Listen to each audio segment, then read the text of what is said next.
Welcome students, and we're finishing up with the section with the bubble wands. As you can see here is a sample of mine. It's also up on the screen there. And I'm going to kind of go through this introduction about how to write the equations. As you can see, it's not going to be simple, as it took me several equations to draw this. And if you can't tell the difference here, this is a circle, this is a hyperbola, that's a circle, that's a hyperbola. I'm trying to see if I have an ellipse in here. Yeah, that's an ellipse. If you look at my picture here, that's a circle, that's a circle, that's a circle, and then it has the two ellipses going out, and then the long, I'm sorry, hyperbola is going out, and then the long ellipse that just kind of takes up the middle piece. I think this is basic, not too bad. It has everything represented. It doesn't have the parabola, which I want you to include as well, so make sure you include a parabola in your picture. But it has a little bit of everything, as you can see here. Now, if you go back, and let me just sec here, let me get rid of that. I'm actually going to go and make sure that you print out this document. I think it will help you going through it. This is mostly the rules and instructions. I want you to design it. Make sure you log in, save your document, and then I want you to open up the desmos graph and kind of create everything just as is.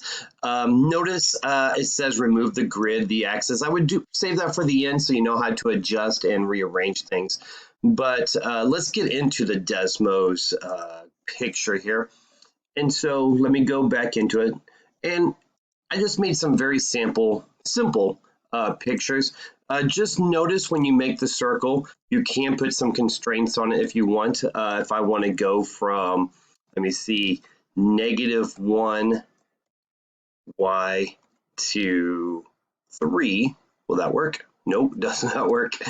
You got to play around with the domain and range. Actually, I probably should have done x there, but you definitely have to put the x value, I'm sorry, the wiggly brackets, the squiggly brackets in there. Here, let me see if that works. There, that works better. Not a pretty circle. I mean, it only has this part of it. And the reason why it's only from that point to that point is because it's going from -1. And notice that these dashes are counting by twos. That's 2, 4, 6, 8, 10. So -1 to 3, so it's only showing that region. If I wanted to show the other part of it, I can play around with this and actually keep on making that larger and larger until I get to the other side. And then I got like kind of like a half of a circle, a semicircle there.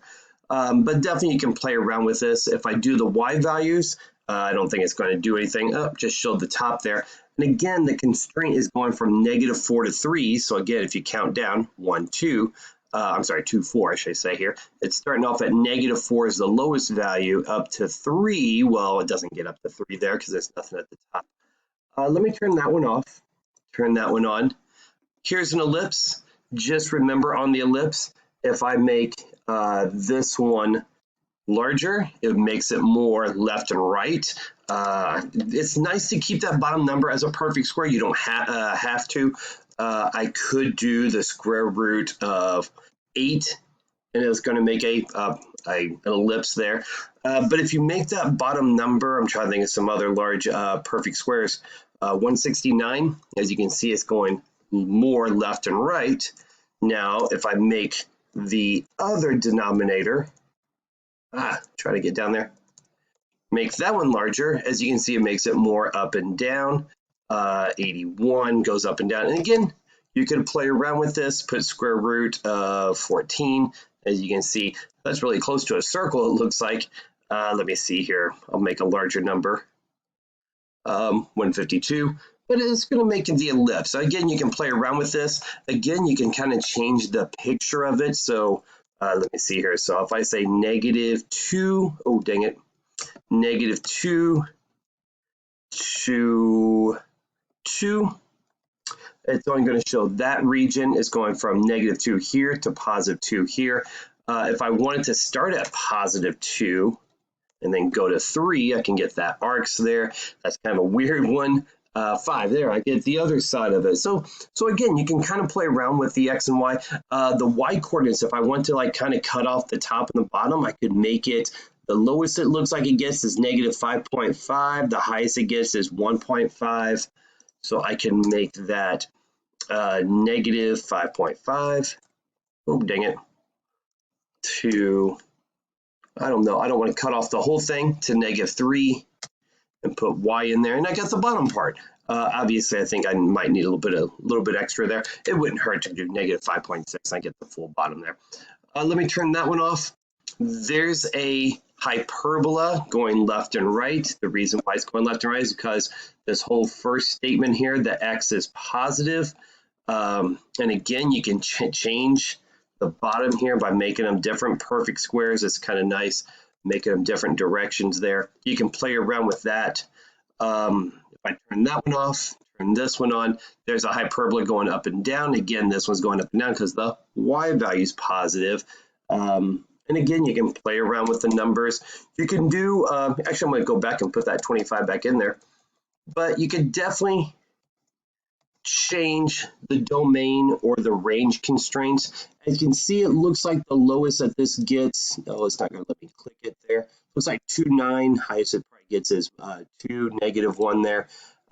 So if I wanted to go to, was that negative 3 all the way up to 11, negative, oh, let me get inside there, negative 3, y values to 11, oh, to 11, and I got just part of the hyperbola, as you can see, just kind of like a partial of it. But again, a lot of things that you can play around with. And then the last thing that we need to cover is the parabola.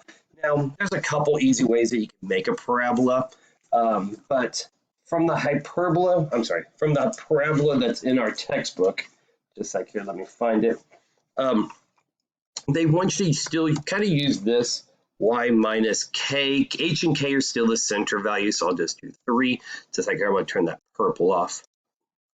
Squared equals 4p. P is the how much it's going to like stretch and shrink it, if it's going to make it wider or skinnier. I'm just going to put 0.5 in there for now.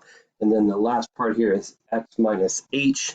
So in this case, x minus, I don't know, 2. And as you can see, I have a sideways parabola. I can do the exact same thing. Just like here, I'm wondering if I can copy that. It won't let me copy it. But I can do the exact same thing. X minus 3 squared equals 4 times 3 y plus 1. And as you can see, it makes it a wider parabola. Obviously, there's easier ways to write parabolas. You can just do y equals x squared or x equals y squared. And I wouldn't know any difference other than looking at the equations. Again, what's kind of nice, you can turn those off so I don't have to look at all those. But if you want to cut off, say if you want to cut this one right off at 20 on the x-axis, looks like it starts at 2, and I want to cut it off at 20, you would just go in here and just go 2 on the x-axis to 20. I cut it off at that point. What's the lowest y value gets here is negative 1. Let's say if I want to cut off at 10, I can do negative 1 y value to 10. And then I can cut it off as high as it goes there. That's really the rules on it. So I'm just trying to give you some things that you can use. Again, if you just like, I'm going to save that one. If you want to look at my bubble wand, as you can see from my picture, there were quite a few equations that I had to use. In the next video, I'll go through some other like experimental equations you could use. You could use linear, just like x equals y equals. You could use slope intercept. You could use, oh, I would love sine and cosine. Having a sine or cosine curve in it, that would be fascinating. So, all right, I'm going to go ahead and end this video. But if you have any questions or concerns, definitely contact me. Hey, have a good day.